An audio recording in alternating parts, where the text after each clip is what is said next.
அனைவருக்கும் வணக்கம். என் பேர் திகா தேவகோட்டை சேர்மன் மாணிக்க வாசகம் நடுநிலைப்பள்ளி 7ஆம் வகுப்பு படிக்கிறேன். எனக்கு கொடுத்த புக் பேர் வான்கா. அதை எழுதின ஆசிரியர் குழு. வெளியிட்ட பதிப்பகம் வாசிப்பு இயக்கம். இப்போ நான் அந்த கதையை சொல்ல போகிறேன். அதில் வான்கான்னு ஒருத்தவங்க இருப்பாளாம். அவங்க அப்பா அவளை எப்போதுமே திட்டிக்கிட்டே இருப்பாளாம். ஏன்னா இவங்க ஃபஸ்ட்டு இவங்க ஒரு ஓவிய கூடத்தில் வெளிநாட்டில் எழுத்தாளராக இருப்பாளாம். ஆனால் அவங்களுக்கு அந்த வேலை பிடிக்காது. அவங்க 16 வயசு அப்போவே அவங்க பள்ளியை விட்டு நின்றுவாளாம். அதுக்கப்புறம் அவங்களுக்கு கொஞ்சம் வயசில் அவங்களுக்கு ஆசிரியர் பணி கிடைக்குமா. அதையும் அவங்க பார்க்க மாட்டாளாம். அதையும் அவங்க விட்டுருவாளாம்.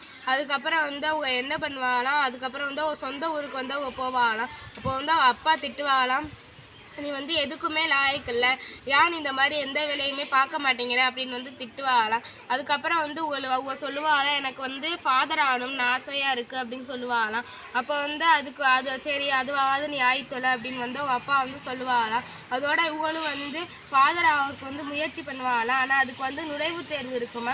அதோட இவங்க அது கூட ஒழுங்காக படிக்க மாட்டாங்களாம். அதுக்கப்புறம் இவங்க என்ன பண்ணுவாங்களாம், கொஞ்சம் வருஷத்துக்கு அப்புறம் அவங்கள அவங்க தம்பி நீ நல்லா வரைகிற அப்படின்னு சொல்லுவாங்களாம். அவங்க சில ஓவியங்கள் வரைவாகலாம். அதை அவங்க ஒரு ஓவிய கல்லூரியில் சேர்ந்து போய் அந்த ஓவியத்தை வரைவாகலாம். ஆனால் இவங்க எப்போதுமே பென்சிலில் தான் வரைவாகலாம். உங்களுக்கு அதிகமாக கலர் யூஸ் பண்ணுறதே பிடிக்காதான். அவங்க பிளாக்ல தான் வரைவாங்க. அப்போ அந்த காலேஜில் உள்ள ஆசிரியர்கள்லாம் சொல்லுவாங்களாம், நீ இந்த மாதிரி மட்டும் வரையக்கூடாது, எல்லாத்தையும் பயன்படுத்தி வரையணும் அப்படின்னு சொல்லுவாங்களாம். அதனால அதுவும் உங்களுக்கு வான்காக்கு பிடிக்காதா. அவங்க அதனால அங்கேயும் போக மாட்டாங்களாம். அதுக்கப்புறம் அவங்க ஒரு நாட்டுக்கு போவாங்களாம்.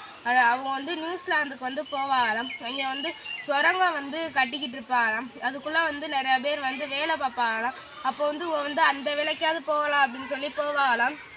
அப்போ அங்கே உள்ளவங்கள்ட்டெல்லாம் இவ கேட்பாங்களாம், உங்களுக்கு வேலை எப்படி இருக்குது, உங்களுக்கு லாபம் கிடைக்குமா அப்படின்னு கேட்பாங்களாம். அதுக்கு அவங்க சொல்லுவாங்களாம், நாங்கள் நாள் ஃபுல்லாக உழைக்கிறோம், ஆனால் எங்களுக்கு எந்த லாபமுமே கிடைக்கல அப்படின்னு அவங்க சொல்லுவாங்களாம். அதோட இவங்க நினைப்பாலாம், இவ்வளோ கஷ்டப்படுறாளே, நம்மளும் நான் எந்த வேலைக்குமே போகாமல் இருந்து என்ன பண்ணுறது, நம்ம நிறைய அவங்க ஓவியம் வரைய ஆரம்பிப்பாளாம். அப்போ அவங்க இந்த சுரங்கத்தில் அவங்க கஷ்டப்படுறதெல்லாம் ஒரு ஓவியமாக வரைஞ்சி ஒரு தம்பிக்கு அனுப்புவாளாம். ஒரு தம்பி அதை ஒரு அருங்காட்சியகத்தில் வைப்பாளாம். அந்த ஓவியம் நல்லா இருக்கு அப்படின்னு சொல்லி நிறைய மக்கள் பாராட்டுவாளாம்.